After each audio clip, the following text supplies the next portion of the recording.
Yeah. So most people would stay retired.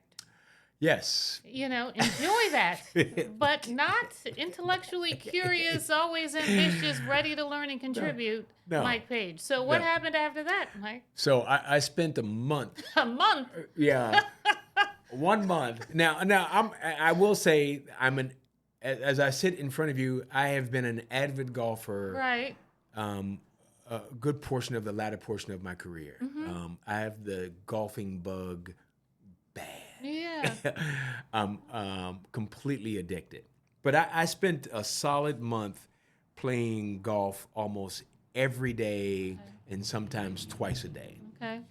Um, And we do see your shirt today, by the way. yeah, So yeah. we get it. And we think we know what brings you into town this Yes. weekend. And what would that be brings you into town? Augusta National and the Okay. Masters. Okay. So that Yeah. love Yeah. is you're a spectator as well as a player. Absolutely. Yeah. Mm-hmm.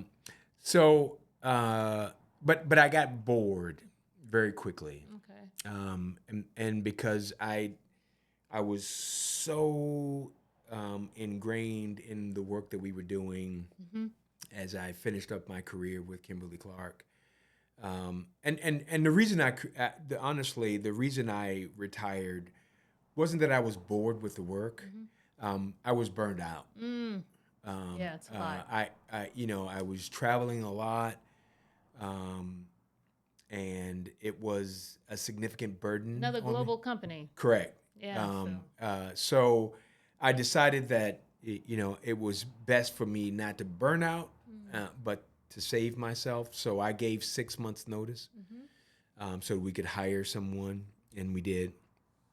But a month in, I get a call because, once you've achieved a certain level, you are a target for poaching by headhunters, and that's just the way it is. That's just life.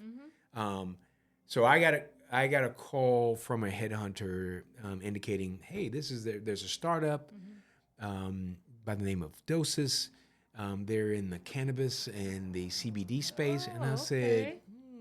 I have absolutely no cannabis space.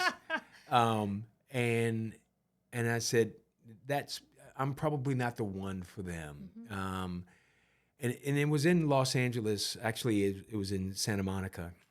And they said, look, what they really want is someone who has your expertise to come in and create a quality and regulatory environment that rivals what you had at Kraft and Coca-Cola and Starbucks.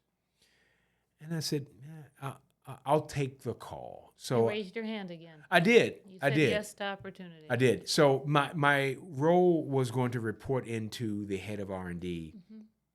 And so I took a call with him, and we chatted for a while. He actually he had worked in the food industry previously also, so he knew my reservations and things of that nature. Fast forward 3 weeks, I'm out in Santa Monica. I met with, my potential boss and the CEO of the company, and a couple of other members of the senior team, and they sold me. First of all, I went from up until that point, the smallest company I had worked for was Kimberly-Clark, which was 65,000 people. Right. I was walking through the door of Dosis, and at the time they had 200 people. Wow. Wow. Most of whom worked in the building. There were a few remote workers in the field and things of that nature. But it was a startup. I'd never worked for a startup, and they were proposing that I would do things, that I begin doing things for that organization, not just growing the quality team, but do things that I hadn't done since my first couple of years as a quality manager. what? or like write an SOP, Oh, a standard wow. operating Okay, procedure. right, okay. At that point in my career, I had not written a standard operating procedure in more than 12 years. Right. You know, and it is like riding a bike, so to speak. Yeah. It's about formatting and telling how you do what it is you need done in a step-by-step fashion. So, but when I walked through the door, there was one individual who was in the quality organization, and he was my quality technician, and his name is Edwin, and he's still a friend today. He and I built the quality organization, the SOPs. We hired the team over those next couple of years. So now you're building the foundation. Almost full circle moment. Absolutely. You were at the top. Now you're at the starting from scratch. again. Yeah. Yes. With a company that was 200 people, we grew to 400 in my tenure. I had a handshake agreement with our suppliers. I knew all of them by name. I'm learning the business from the ground up. You're learning the CBD business too. Wow. Cannabis and CBD. Wow. Neither of which that I had any idea about. And all of the processes that led to the development of the products that we manufactured. But it was so much fun. And it's during the boom, too. It was during the legalization had just kind of taken place. So the state of Washington had gone legal first, and the state of California, which had a medical device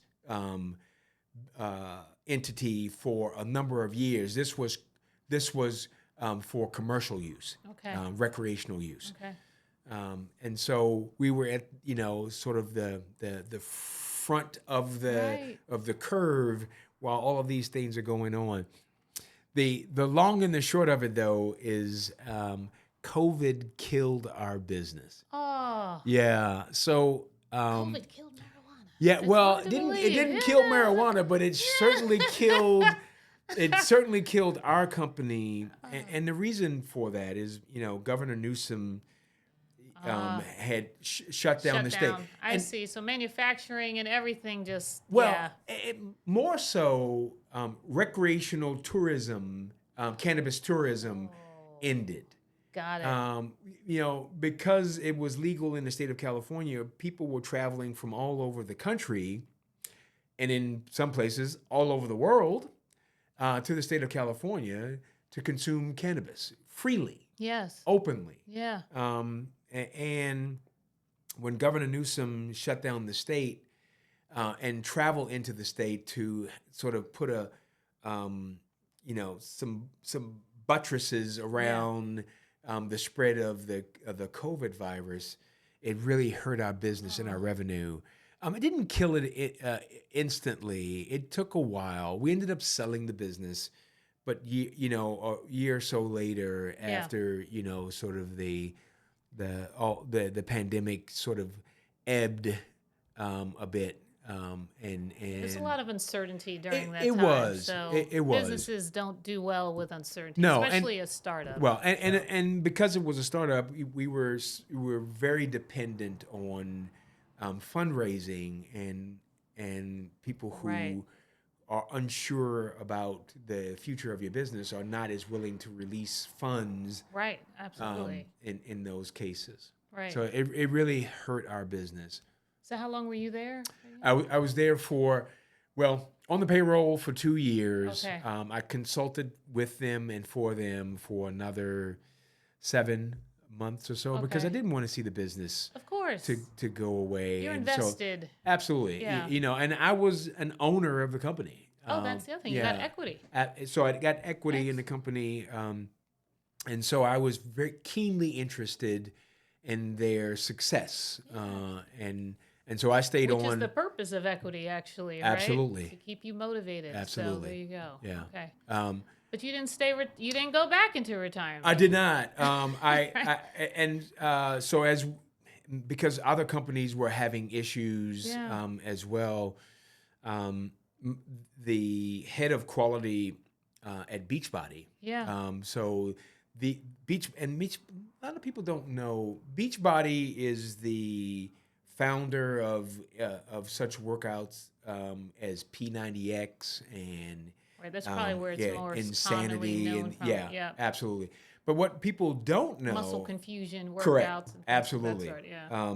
But what a lot of people don't know is that they had to supplement that side of the business. They also had a protein powder, protein That makes bars, nutraceuticals, and things of that nature to support that the muscle growth and things of that nature. So my organization, or as I was sought after to come in and lead the new quality organization, because the individual who was my predecessor was moving on to another role.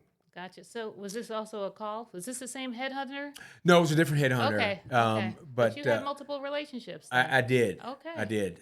So this was this headhunter that reached out to me was one that I also maintained a relationship later on, continued a relationship with. But yeah, so I found myself in Santa Monica, California, yet again, Okay. because that was the headquarters of Beachbody, and you know, being someone who has been on a fitness journey since 1998, and actually having used the workout routines and things of that nature that Beachbody helped develop, I was, overjoyed to be a part of the company. And stayed on with Beachbody, helping to redefine through COVID how we would do business, as well as how we would continue to grow and further define the requirements for our internal requirements for the products that we manufacture. And, it's interesting because I think about it now. Yeah, they were somewhat insulated from COVID because their They were. business is not dependent on public or, No. Not at all. gatherings or anything like that. Yeah. Everything was online or Absolutely. virtual, et cetera. Well, So, and yeah. it was a boon Yeah. for, I mean, Oh, right. and- Working out at people's homes, that was everything. I Yeah. remember. You And- couldn't and- even buy exercise equipment. Exactly. And Right. I hate to associate something, Negative with. good with something Yeah. so negative, because so many people were lost Yeah. and harmed by COVID. But for our company, because gyms were closed, Yep. workout facilities were closed, and people went into their own homes to work out, it meant significant growth for our business, not only in subscriptions to our online routines, but the products that supported them. And yet again, my team is between the consuming public Right. and our company or the companies that manufactured on our behalf. So how long were you at Beachbody then? So I was at Beachbody for 4 years. Oh, that's a good amount of time. Yeah, and So then now you're out of retirement, Kimberly-Clark. Was this like so 20 several years now? Yeah, Like, so I retired in Right. full time Right. in 2022. right. And Yeah. now, right. Yeah. So, okay. So then after Beachbody, Yeah, what inspired the retirement or leaving Beachbody at this Yeah. point? yeah. It was was time. enough. It was time. Yeah. Are you sure? I'm What? sure. I am definitely sure. Yeah. I put a team in place. Yeah. I put my successor in Yeah. place. We put in programs and all of the things necessary to Yeah. ensure that I left the company better off than when I found it. And I have to say, Mike, that seems to be the consistent theme Yeah. of every challenge that you've taken on. Yes, It's like you've left your mark. Yeah. And so it allowed you to leave with a degree of peace absolutely. when you moved on to the next opportunity. Absolutely. Starbucks might be the only exception, but there were Yeah. other reasons for that. Yeah. But you can still leave with a degree of peace because you Yeah. know what your priorities were. Well, and even at Starbucks, having built the team that I put in place, Yeah. the food team especially that didn't exist before I was there, and sort of the onboarding of the three companies, Evolution Fresh was the juice company, and La Boulange and Tivana. There was not a whole lot to do with Tivana. It was a plug and play, and so if I'm dividing the time onboarding any of those three companies, it was with our juice company and La Boulange, which was a food company, and 23 restaurants. Tivana came almost gift wrapped. It was a beautiful business. So it's high-end loose leaf tea. I know. I love Tivana. I Yeah. remember it. I'm a tea drinker. Yeah, so, that sold in high-end Yes. malls. And they really had their stuff together. Yeah. And so it was really sort of checking in with them and making sure everything was okay. With everyone else, I like to believe that where I left them is better than when I found it. All in, how many years? 33. Wow. Yeah. 33-year career. Yeah. In a space you didn't even know anything about. Exactly. Yeah.